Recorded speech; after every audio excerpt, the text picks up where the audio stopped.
প্রধানমন্ত্রী হওয়ার পর প্রথমবার রাজধানীর নয়াপল্টনে দলের কেন্দ্রীয় কার্যালয়ে গেছেন বিএনপি চেয়ারম্যান তারেক রহমান। সন্ধ্যার পর সংসদীয় কমিটির বৈঠক শেষে নয়াপল্টন পৌঁছান তিনি।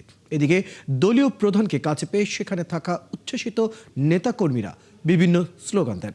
তারেক রহমান আসার আগেই সেখানে বিভিন্ন এলাকা থেকে আসা নেতাকর্মীরা ভিড় করেন।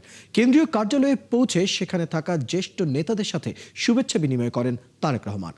কার্যালয়ের বারান্দা থেকে হাত তাড়িয়ে বাইরে সড়কে থাকা নেতাকর্মীদের অভিবাদনের জবাব দেন বিএনপি চেয়ারম্যান ও প্রধানমন্ত্রী তারেক রহমান। দর্শক, এই বিষয়ে আরো খবর জানাতে আমাদের সাথে যুক্ত হচ্ছেন নয়াপল্টন থেকে সহকর্মী শফিকুল হক। শফিকুল হক, সেখানকার সর্বশেষ পরিস্থিতি জানাবেন। নেতাকর্মীরা কি বলছেন, কেমন উচ্ছ্বাস দেখছেন?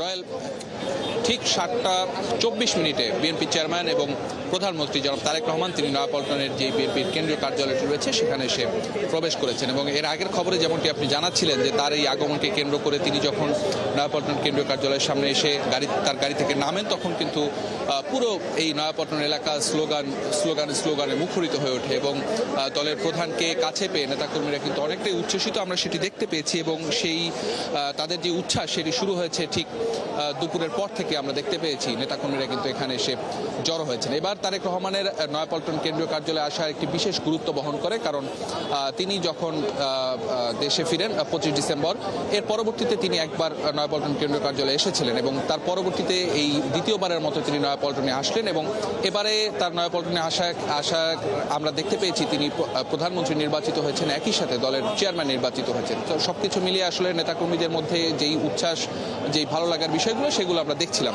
একটি বিষয় বলে রাখি, রয়্যাল জনাব তারেক রহমান তিনি এই নয়াপল্টন কেন্দ্রীয় কার্যালয়ে প্রবেশ করার পরে আমরা যেটি জানতে পেরেছি এখানে একটি বৈঠকে তিনি অংশ নিয়েছেন। এবং যদিও বৈঠকটি অনানুষ্ঠানিক, তবে এই বৈঠকে সরকারের মন্ত্রী, প্রতিমন্ত্রী সহ বিএনপির যে সংসদ সদস্য যারা রয়েছেন তাদের মধ্যে থেকে বেশ কয়েকজন সংসদ সদস্য, সব মিলিয়ে 45 জন মন্ত্রী, এমপি এবং সংসদ সদস্য, তাদেরকে নিয়ে তারেক রহমান এখানে একটি বৈঠকে বসেছেন এবং বৈঠকটি এখন পর্যন্ত চলছে।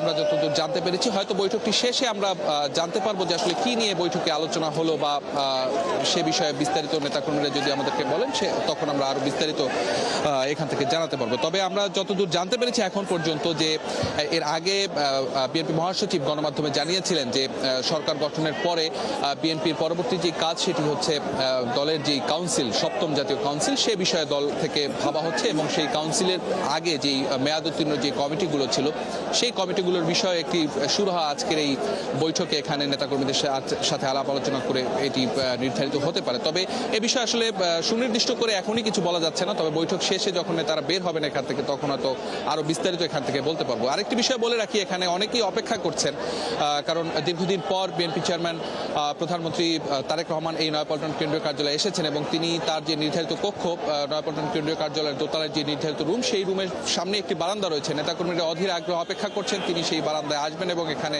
নেতাকর্মীদের উদ্দেশ্যে হয়তো তিনি দুটি কথা বলবেন। সেই কি ধরনের বক্তব্য দেয় বা সেটি শোনার জন্য নেতাকর্মীরা অধীর আগ্রহে এখনো এই নয়াপল্টন কেন্দ্রীয় কার্যালয়ে সামনে অপেক্ষা করছেন। তো পুরো সামনে সড়ক জুড়ে নেতাকর্মীদের ব্যাপক উপস্থিতি আমরা দেখতে পাচ্ছি। এখানে এখনো ছাত্রদল, যুবদল সহ স্বেচ্ছাসেবক দল সহ বিএনপির যে অঙ্গ সহযোগী সংগঠনগুলো রয়েছে তাদের নেতাকর্মীদের ব্যাপক উপস্থিতি আমরা এখানে লক্ষ্য করেছি। একই সাথে মহানগর উত্তর এবং দক্ষিণের যে নেতাকর্মী তাদেরও এখানে উপস্থিতি আমরা দেখতে। সবকিছু মিলিয়ে এখানে একটি উৎসবমুখর পরিবেশ পুরো নয়াপল্টন এলাকা জুড়ে বিএনপির চেয়ারম্যান এবং প্রধানমন্ত্রীর আগমনকে কেন্দ্র করে। এবং এখন যে বৈঠকটি আমরা জানতে পেরেছি যে বৈঠকটি হচ্ছে, সেই বৈঠক শেষে হয়তো আরো বিস্তারিত এখান থেকে তথ্য আপনাকে জানাতে পারবো। তো রয়্যাল, এখন পর্যন্ত এই ছিল নয়াপল্টন কেন্দ্রীয় কার্যালয়ের সামনে থেকে আমার কাছে সব শেষ।